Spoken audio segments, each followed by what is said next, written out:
Sam, I am so done. This AI is completely useless. I asked it to help me with a project, and it just gave me this generic, unhelpful paragraph.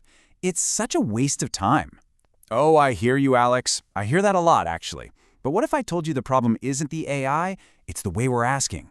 And today, we're going to solve that exact problem and show you how to write AI prompts that actually, work. Okay, Alex, level with me. What did you actually type into that little box? Well, I might have typed something along the lines of, help me write something good. Ah, the classic. And you know what, Alex? You've just given us the perfect example of what not to do. And let's be honest for a second. How many of you have been there? You're just staring at that blinking cursor, you type in the vaguest possible thing you can think of, and you get junk back.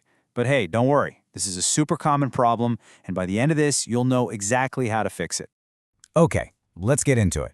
To understand how to get these amazing results everyone talks about, we first have to figure out why our prompts, like Alex's, are totally falling flat. It really all comes down to one simple, fundamental rule.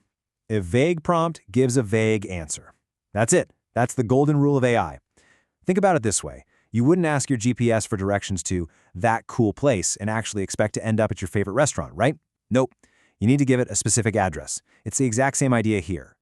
So let's just make sure we're all on the same page. What is a prompt? Well, it's just the instruction you give to the AI. It's your side of the conversation, and the clearer your instruction is, the better the AI's response is going to be. Simple as that.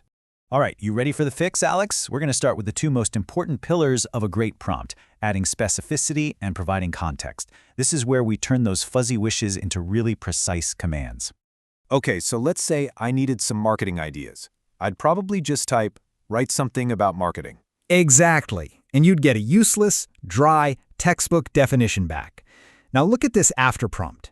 See how much more detail is in there?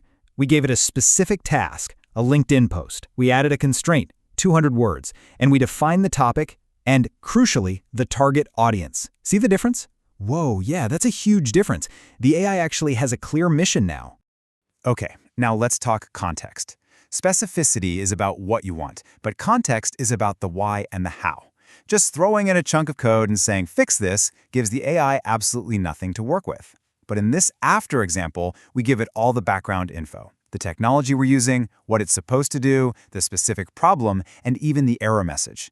Now the AI can actually think like a developer and help you debug. Okay, so we've got specificity and context nailed down. Now we're going to add two more super powerful techniques to your toolkit, telling the AI what format you want the answer in, and my personal favorite, telling the AI what role it should play.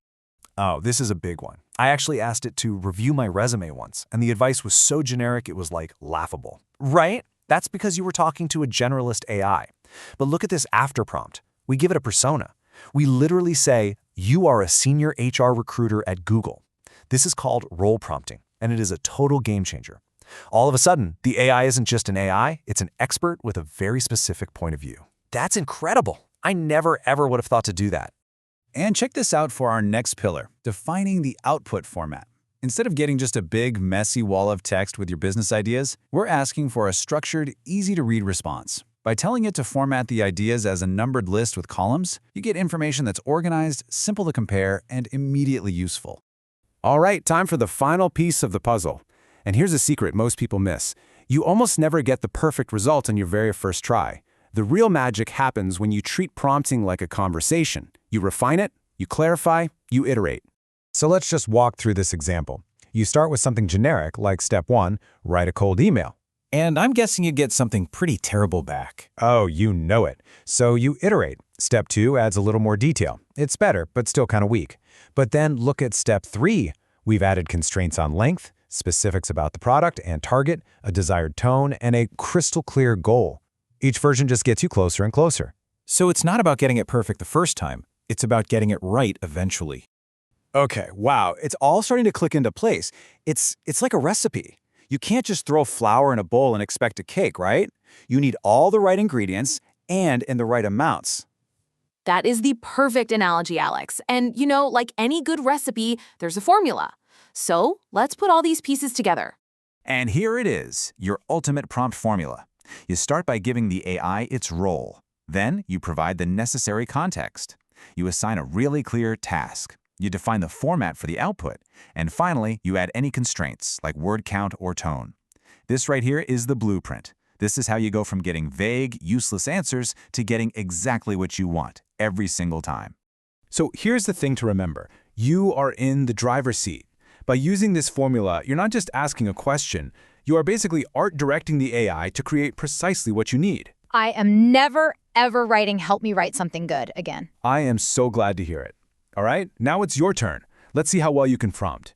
Time for some practice with your AI coach.